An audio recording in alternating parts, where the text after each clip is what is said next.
Hello everyone, my name is Marianne Paternitti and I'm the book group coordinator here at the Darien Library.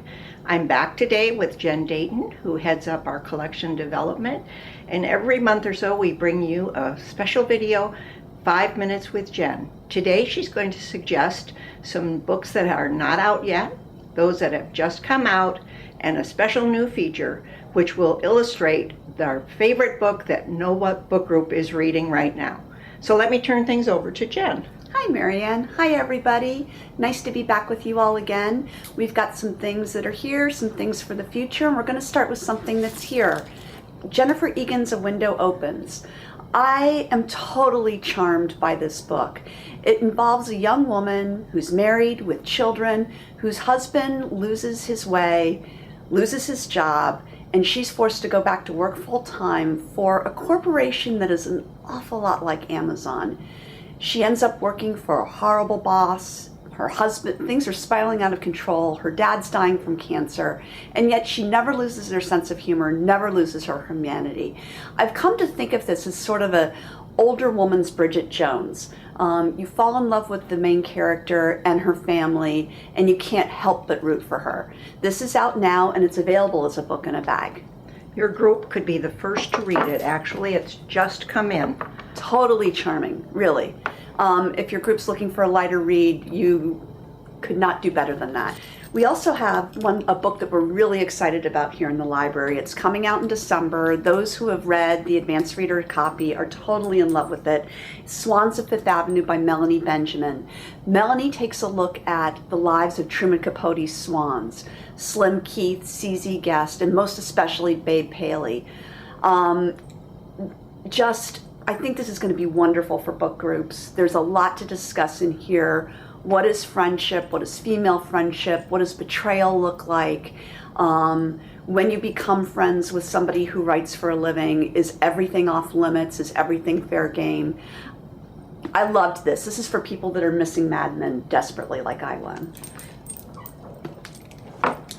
The reason this book looks the way that it looks, it's falling apart, it's crinkled, it's a disaster, frankly, is because we are all passing this around like crazy people. American Housewife by Helen Ellis is a series of short stories, because we know that book groups, not everybody reads the book. These little short stories are wonderful. They are so funny and so true and so smart. I just can't say enough good things about this book. This one is coming out in January. I had the privilege of meeting Helen this week, and she's just as delightful as her stories. Get this one for your book group. It would be great, especially after the holidays when everybody's feeling a little frazzled. The stories are short and sweet, and they have a real universal sadness and truth to them too. Love this one, American Housewife. Lilac Girls. Caroline Faraday is a real woman, was a real woman, lived in Connecticut. Her house is now a museum that you can go and visit. She's largely forgotten these days, which is a shame. And Martha Hall Kelly has put out this book, fictionalized account of her life. She did amazing work with the women of Ravensbrück. Ravensbrück was the only concentration camp that was exclusively women. They conducted horrific experiments on these women, and Caroline brought them to this country to have them medically rehabilitated. Everyone, again, we've handed this to, is a huge fan.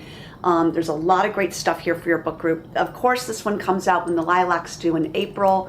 We've got a winter to get through before you can get your hands on this one, but I know that Marianne and Pat have already laid it in as a book in a bag. So if you want to grab it, get on the list for it, let them know you can be one of the first.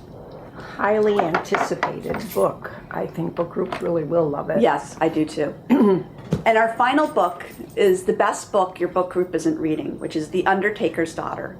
I describe this book as To Kill a Mockingbird, if To Kill a Mockingbird had dead bodies and alcoholism and mental illness thrown in. This is a wonderful look at Kate's childhood. She was the daughter of the town's undertaker, and he saw everything. And he knew everything first. And she looks back on her childhood with a great nostalgia, but also with a very gimlet eye, because things were not always what they seemed. This is not going out nearly the way we think it should be. We all adored it. We think you will too, and we hope you give it a chance. And that's what we've got for this month. Thank you very much, Jen. See you next time. Thanks, Marianne. Bye, everybody.